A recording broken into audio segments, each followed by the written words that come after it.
Gusto mo lang ikot na wala tayo. May mga konting kupal nga lang, pero hindi kasing kupal. Tapos lalabas kayo lahat para isumbat ka na may utang kami lahat sa inyo.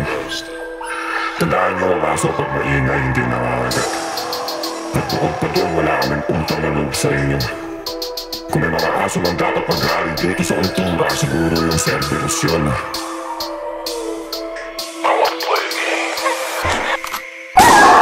Ako mo na ngayon na magiging madam, dito sa wala wala dito pagbabalik. Sisipang ipapapa ang pagkapapalik. Aso na ba dito pa sa paahalik? Matagal na sa eksena po ito babalik. Kitang ilan na ba yan yun na magkakasik? Nakutuwa atin kayo sa matatarik. Legendary na kayo wala na papalit. Bakit ba paulit-ulit yung pinapaulit-ulit yung kayo ang unang mulit kung yung mga sulat ukit yung gawa ipinipilit yung wala kahilig-hilig yung iba sa kakapihit yung mukha nagkakalitig na.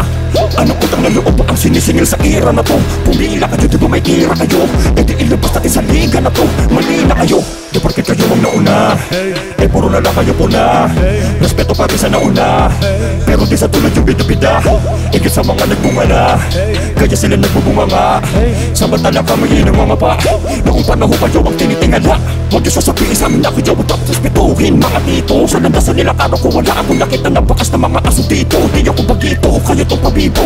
Tatlong ulo na aso aming anito. Di ko hahayaang magari-harian ng mga asong ulo sa kaharian ni Kiko. Boy!